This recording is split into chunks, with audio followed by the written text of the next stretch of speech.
mina casada, ele é mesmo um cão. Cachorro louco,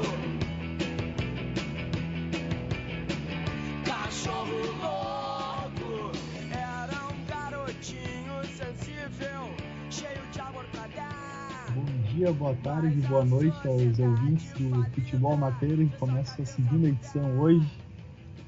Hoje, num dia que a gente vai ter que falar, já que a gente está gravando o programa logo depois da histórica vitória do Barcelona, de 6-1 em cima do Paris Saint-Germain, que realmente foi uma coisa que não deu para acreditar de cara, assim. Já digo, cumprimento meu amigo Fabiano. Eu, de cara, já também dou boa tarde, boa noite, enfim, para os nossos ouvintes. E já de cara digo que meu destaque inicial é para o quão decisivo hoje foi o trabalho do Neymar. E também para mencionar como a arbitragem teve um papel importante, né, nessa virada heróica do Barça. Mas que eu acho que isso aí ainda diminui um pouco essa história épica, mas ainda assim é algo 6-1 dentro de casa, sob pressão, é algo muito grande ainda assim. Esse é meu destaque inicial. Olha aí, destacando o Neymar Júnior.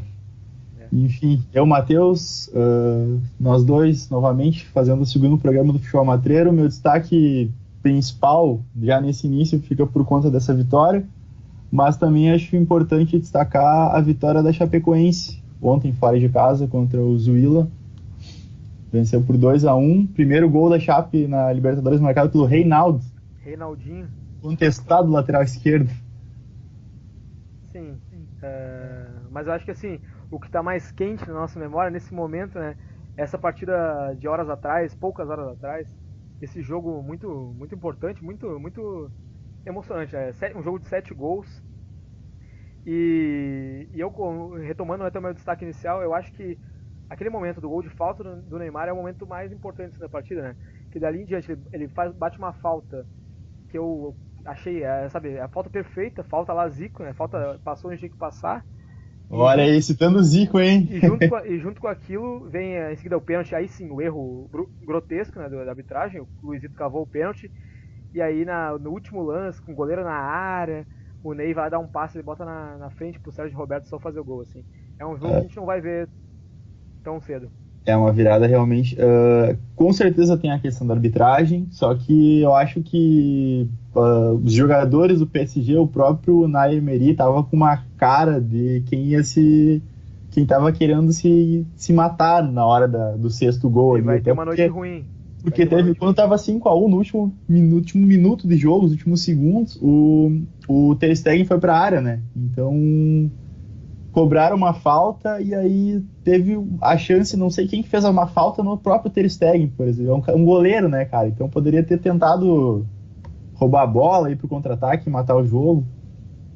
Sim, isso na Bacia das Almas, é um último lance em que todo mundo pensou que o Neymar, após receber a bola, ia cruzar novamente a bola, e ele corta pro meio e realmente consegue dar um lançamento de canhota muito preciso, assim.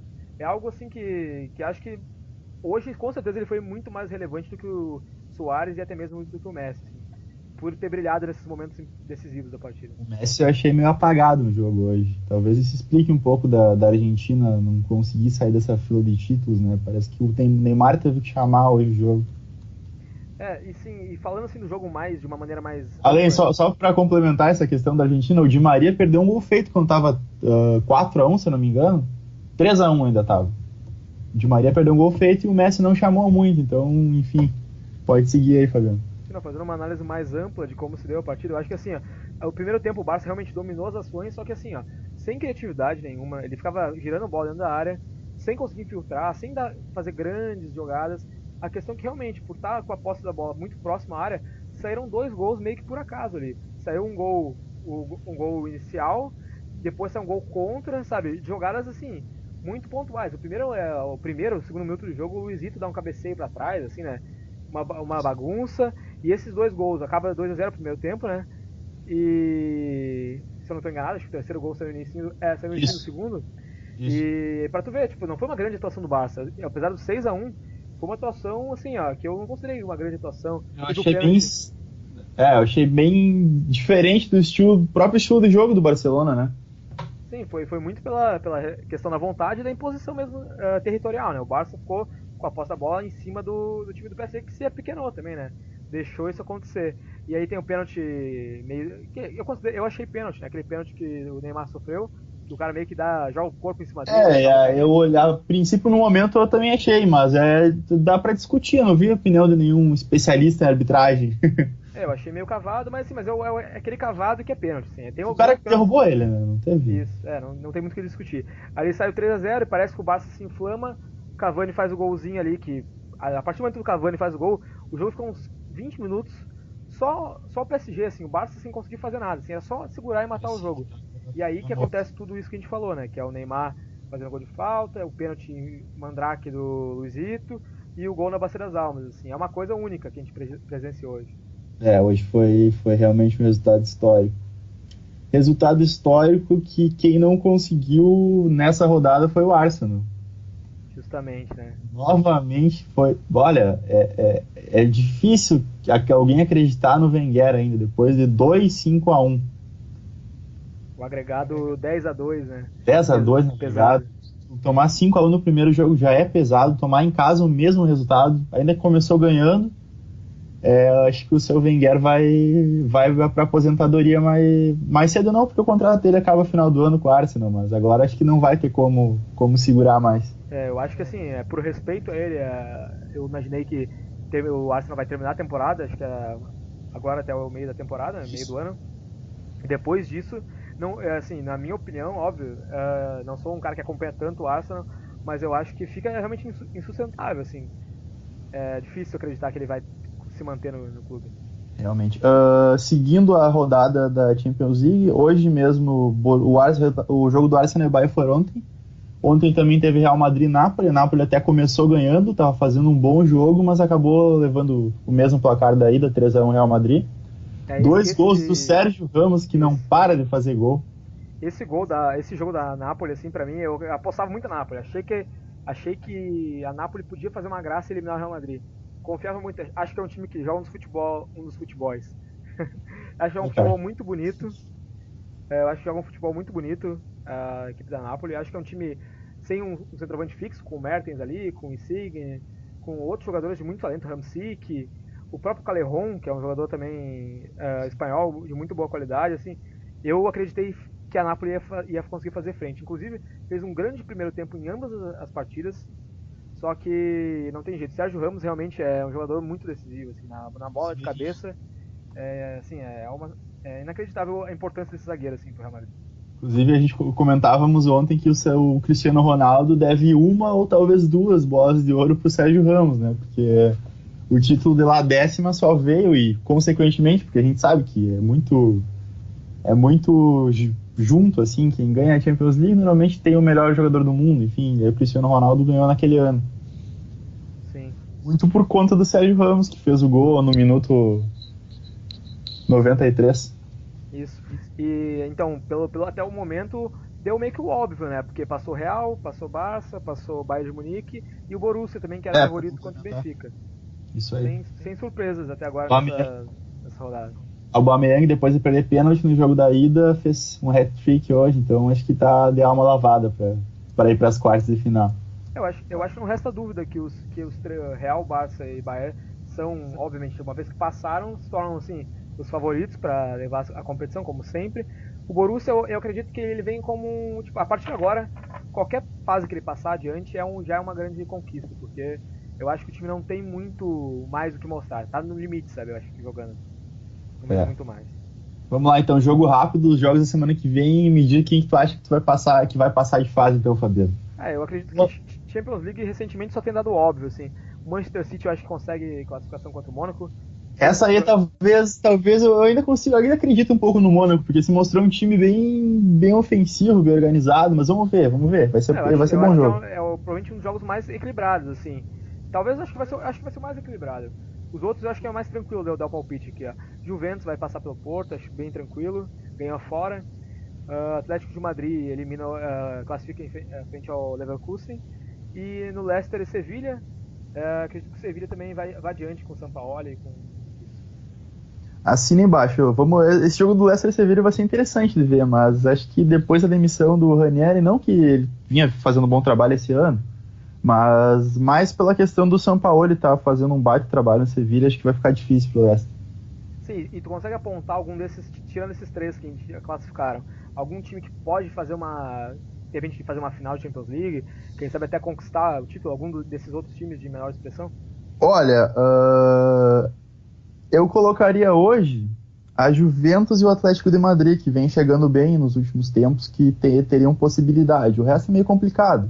O Sevilla pode surpreender, é um time que joga aquele futebol meio bielcista do Sampaoli, né? Mas não sei se ainda tem jogadores suficientes para pleitear um título de Champions League. Sim, eu acho que além dos que você citou, a Juve e o Atlético Madrid, que recentemente o Atlético Madrid fez 2 finais, né, de Champions, e a Juventus fez uma. Então, assim, são times que estão acostumados a pelo menos beliscar uma semifinal, uma final. Eu acho que o City esse ano pode também aparecer ali, além desses dois. Acho que tá muito cedo ainda pro City. Eu acho que pode aparecer. Já os outros o Sevilla não apostaria. Mesma coisa deixa eu ver, pro Borussia. Acho que esse não vai ser temporada do Borussia, não. Enfim, vamos voltando para esse lado do Atlântico. A gente teve que passar um tempo falando sobre a Champions League, um tempo maior do que o normal, pela vitória do Barcelona. Não teve como ignorar isso hoje. Voltando para esse lado do Atlântico, Libertadores, que já começou ontem com a vitória da Chape fora, como eu já comentei antes sobre o Zuila, e o empate do Atlético Paranaense, estava vencendo de 2-0 e acabou cedendo um empate. Eu acho que outro Universidade Católica. Sim, outro placar que chama muita atenção é o 6-2 do Jorge Wilstermann em frente ao Peñarol, que é o mesmo grupo que vai ter o jogo daqui a pouco mais do Tucumã, Atlético Tucumã contra o Palmeiras. Esse 6-2 em cima do Peñarol chama muita atenção, né? Realmente, o Peñarol tradição, camisa pesada, e tomar esse placar elástico do Jorge Wilson. Desses grupos, assim, você consegue fazer já alguma análise? Assim, o grupo da Chape, eu acho que ela já se encaminha como naturalmente para uma classificação tranquila, eu acho, da Chapecoense. Eu acho que o Lanús, o Zulia e até mesmo o Nacional do Uruguai não tem condições de fazer frente para a Chape. O Lanús é um dos times que está bem na Argentina, né? Apesar de que a Argentina está num impasse, que a gente vai falar mais adiante, mas o Lanús é um time que está bem. Eu não sei como... Acho que o Zuila, esse já mostrou que... Zulia, aliás, já mostrou que é meio... que é limitado. Mas o Nacional é um time que tem camisa, e o Lanús vem bem ultimamente, então não cravaria, mas esse resultado fora de casa, essa vitória na estreia, deu uma empolgada. Sabe como é que é a Libertadores? Acho que essa vitória fora, mesmo que seja o mais fraco da chave, acho que a Chape eu já cravo, assim, a Chape vai para as oitavas. Assim. Quero ver no programa, depois da classificação, vamos reativar. Não, mas eu também acho que tá encaminhado já. Outro jogo que aconteceu também foi Guarani do Paraguai e o Deportes Iquique, com a vitória também do time visitante. No caso, o Guarani do Paraguai, que é conhecido pelo Corinthians, pela eliminação diante do Corinthians.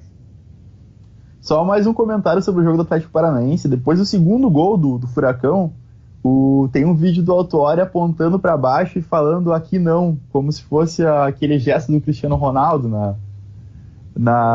foi nas eliminatórias da Euro, né? Isso, contra a Suécia. Depois deu no que deu, né? 2-2, levou um empate. Se fosse vitória, ninguém ia lembrar disso aí, mas como foi empate, ficava ficando a piada pra cima do Autuori. E eu até mesmo ouvi uma entrevista dele após o jogo, dizendo que mencionando que é um resultado assim catastrófico para as pretensões do Atlético Paranaense, num grupo que tem Católica, que foi jogo, Flamengo e São Lourenço. Inclusive, Flamengo e São Lourenço se enfrentam logo mais. É um grupo um dos mais equilibrados da Libertadores, e realmente, com a vitória na mão, deixar um time como a Católica ganhar um pontinho, daqueles jogos que vão fazer o torcedor do Atlético Paranaense ter pesadelos. Realmente.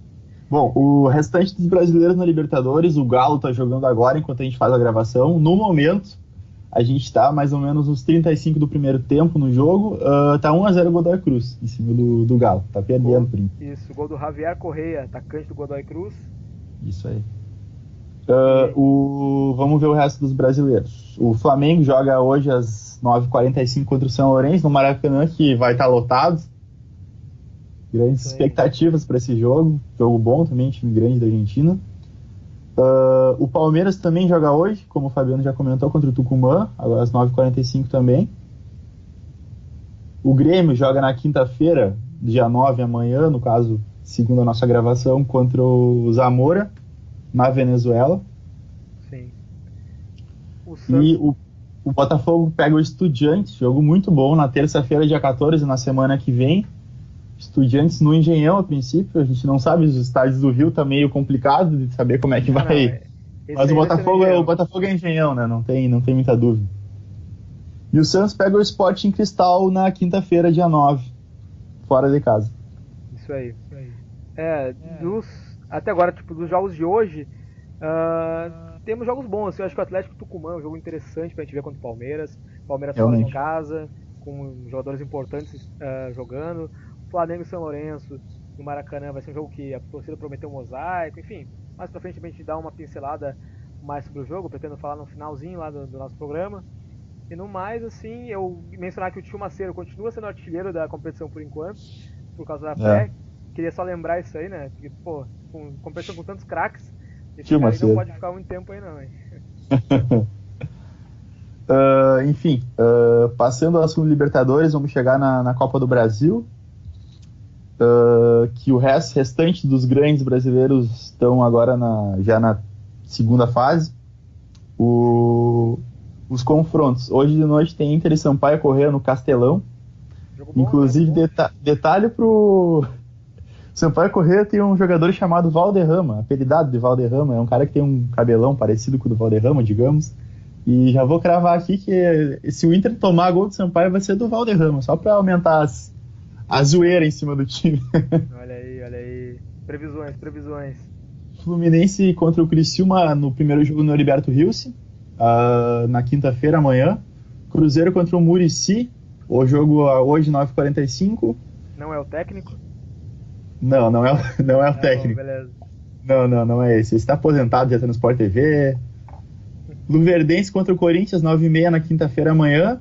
O Vasco e Vitória, dois times de Série A, pelo sorteio da Copa do Brasil, possibilita que ocorra isso. Então, creio que a gente vai ter um jogo equilibrado. O Vitória se reforçou bem para esse ano, até. O único anti-reforço, digamos, e aqui vem uma corneta forte, é o treinador Argel.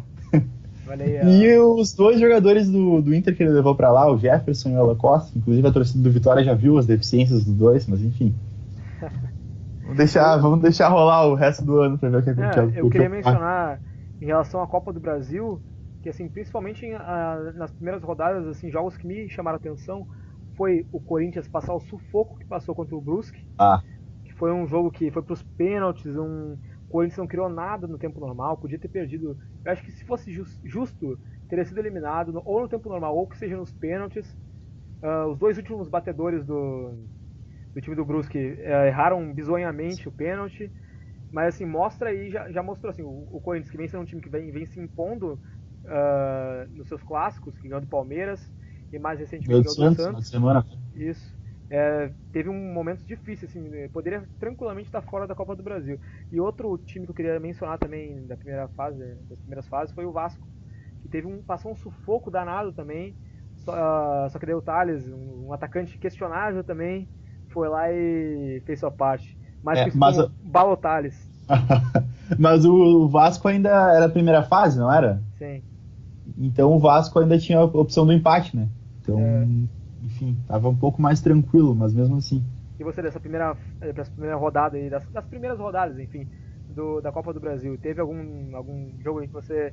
eu vou lembrar do Inter contra o Princesa, né? Princesa do Solimões, é isso, né? Foi um sufoco o jogo, foi 0-0 durante o primeiro tempo, jogando muito mal, ainda quando o Inter não tinha melhorado seu futebol, que melhorou depois do Grenal, e demorou um pouquinho, assim, mas o segundo tempo foi pro desafogo, foi 2-0, acabou o jogo e depois passou bem do Oeste.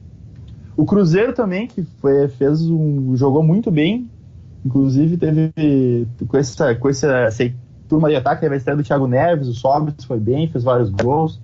O Cruzeiro é um time que vem prometendo para esse ano. E bom lembrar que no nosso último podcast, retomando a gente mencionou, né, que o Cruzeiro, São Paulo, times que não estão na Libertadores, já despontavam, até mesmo o Fluminense, a gente mencionou, times que realmente estão mostrando agora que tem um time do mesmo nível ou muito parecido com os times que estão na Libertadores. Assim. Inclusive, o último destaque, faltou o São Paulo jogando agora contra o ABC, tá ganhando de 1-0, gol do Luiz Araújo, garoto da base, que vem bem no time de São Paulo. Então, 1-0 São Paulo, no momento da transmissão, a gente tá no intervalo do jogo, lá no Morumbi, se eu não me engano. Sim. E vamos falar um pouquinho dos clássicos que aconteceram nesse final de semana? Vamos lá, então. Passado? Final de semana que foi movimentado em relação aos clássicos. Teve final da Taça Guanabara, Fla-Flu. Um jogo muito bom. O Grenal, que também foi um jogo bom de se assistir, contrariamente à média dos Grenais, né? E o que a gente comentou, a vitória do Corinthians sobre o Santos lá em São Paulo. Sim, então, Fabiano, o que tu tem para destacar?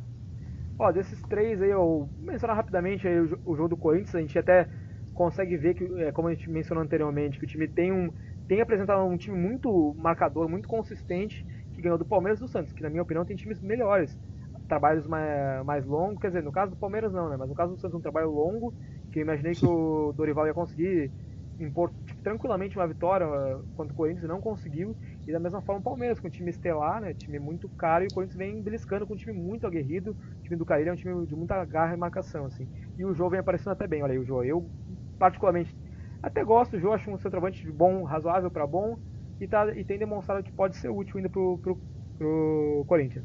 Deixamos razoável então, o Jô. Eu acho ele bom centroavante.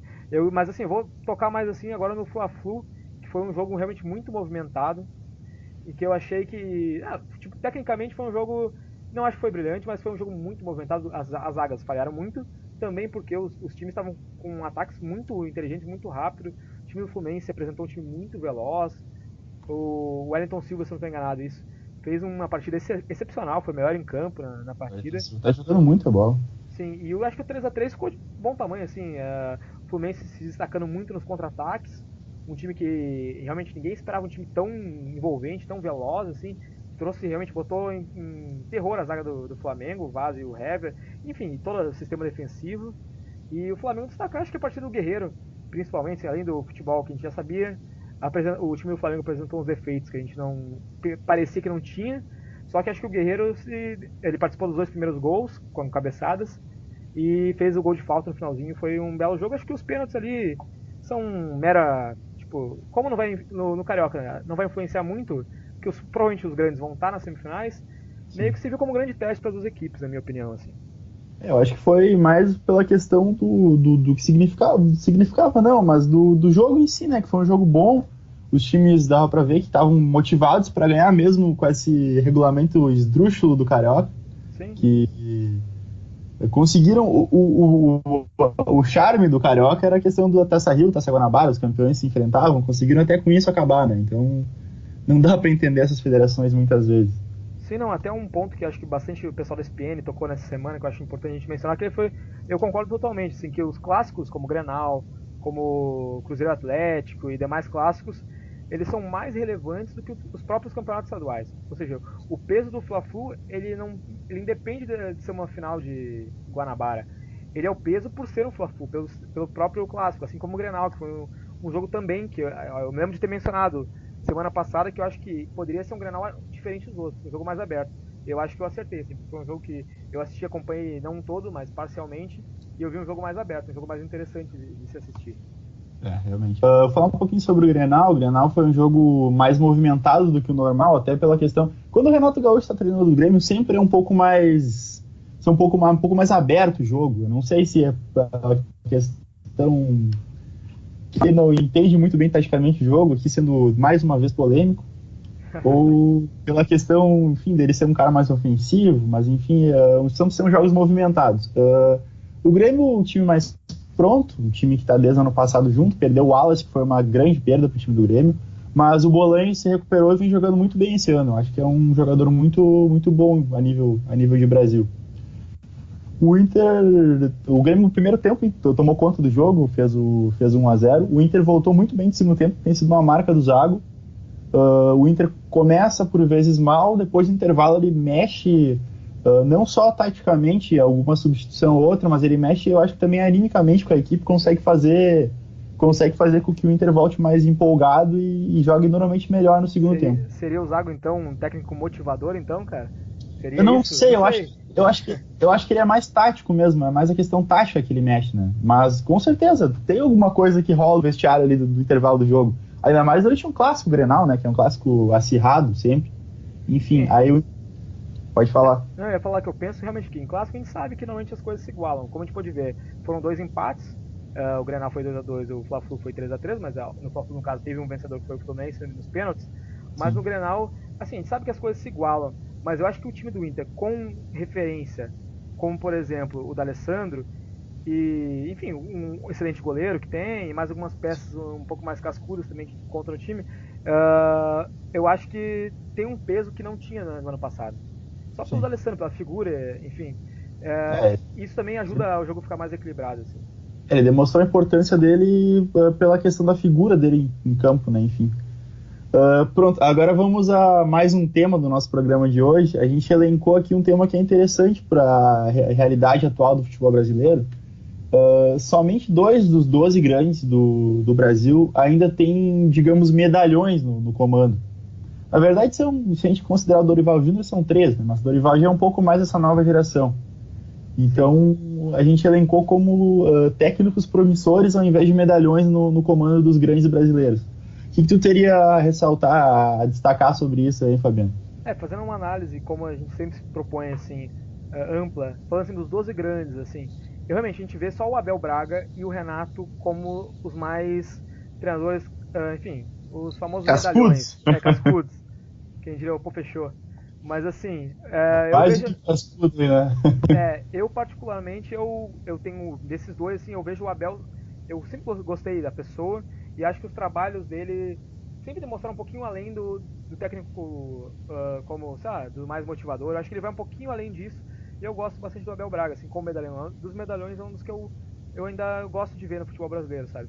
Mas eu acho que é muito interessante essa nova postura que vem sendo adotada pelos times de apostar em treinadores mais novos, assim. Acho que é importante a gente ressaltar muito.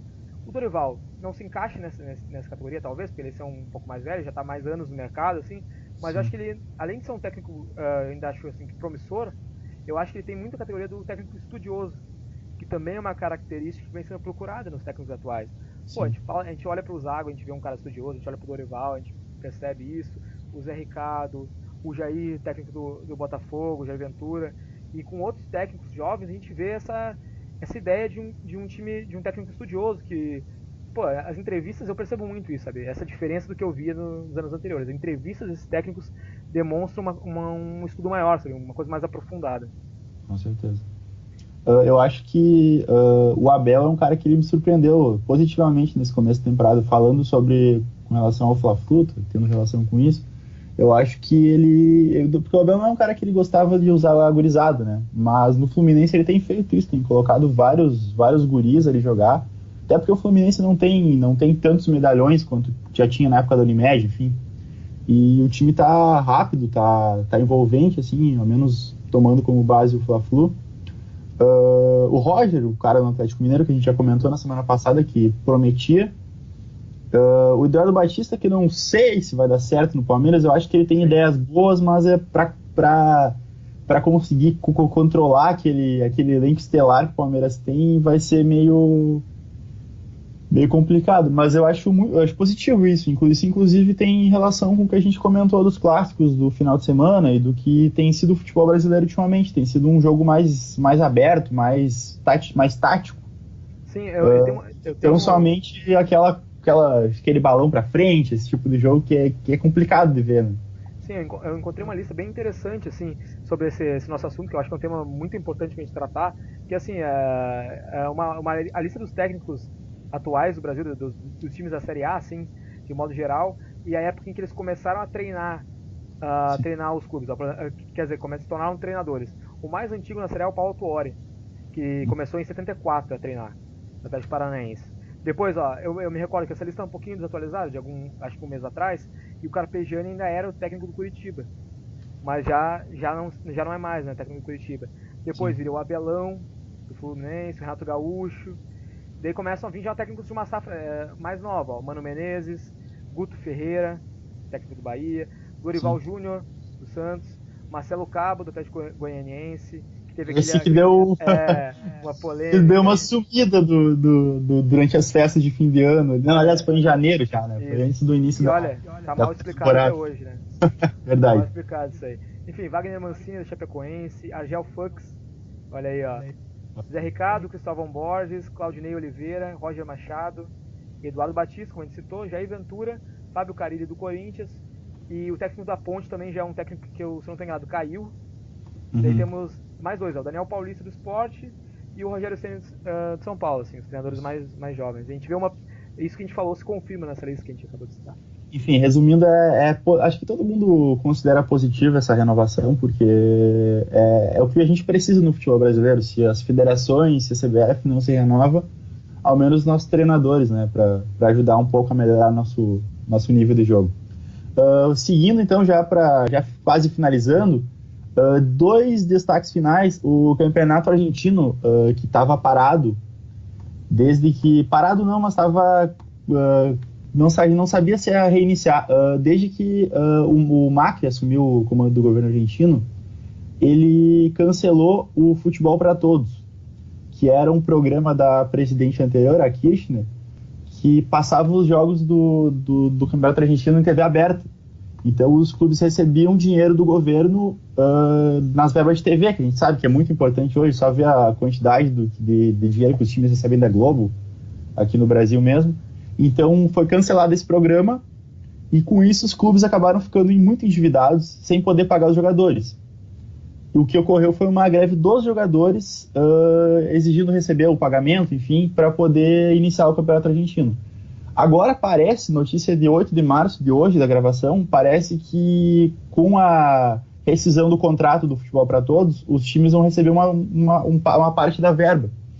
Então os clubes vão ter um pouco de aporte financeiro para poder pagar os jogadores e poder iniciar o campeonato. A princípio vai começar na quinta-feira, com o primeiro jogo entre Vélez e Estudiantes, para as 21 horas dessa quinta-feira. Então vamos aguardar, no próximo podcast a gente vai saber o que está ocorrendo.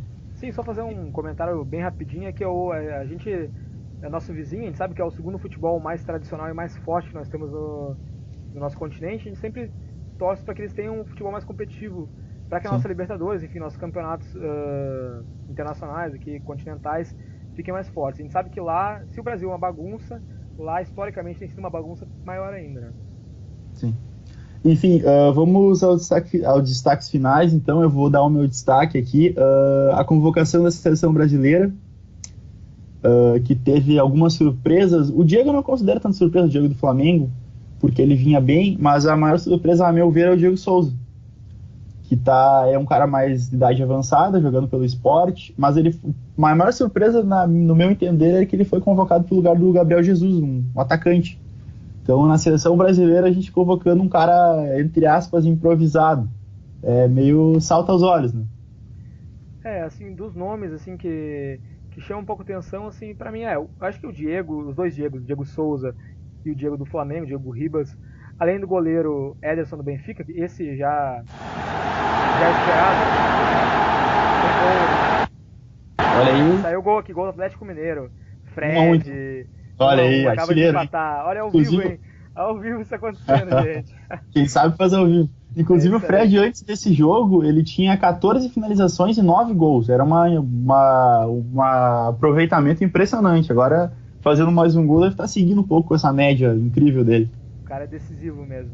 Mas, como eu ia falando ali, eu até vejo assim, o Diego Souza e o Diego, eu vejo ele com a idade de 31 anos, 32 anos, que ambos têm 32 anos, se eu não estou enganado.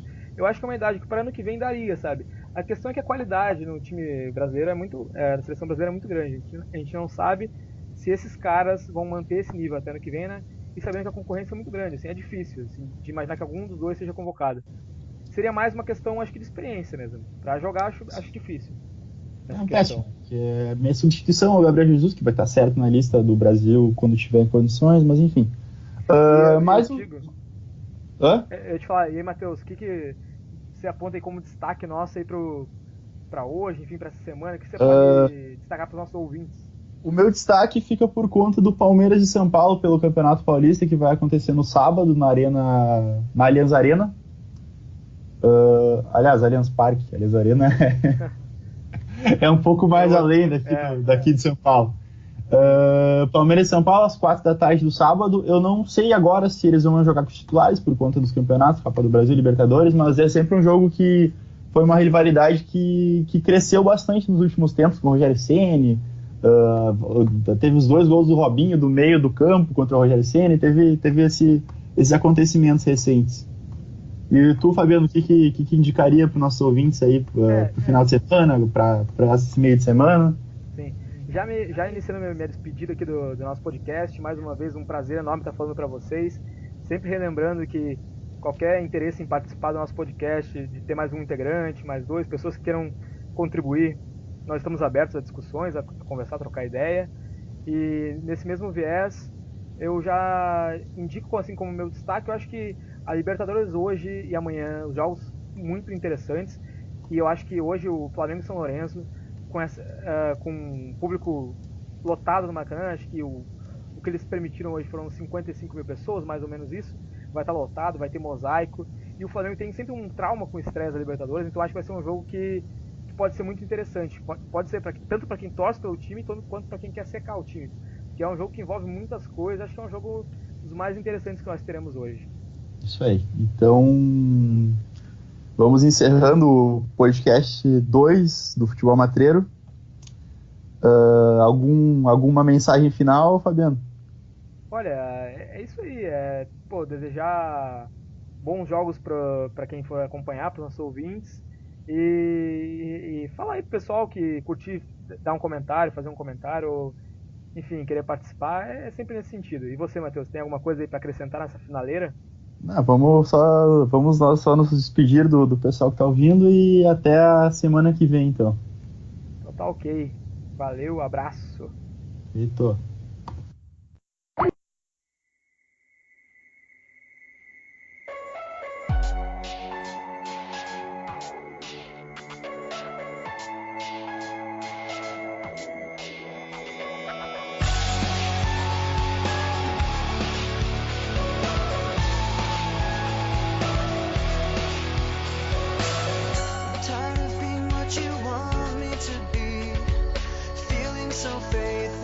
Lost under the surface, don't know what you're expecting of me, but under the pressure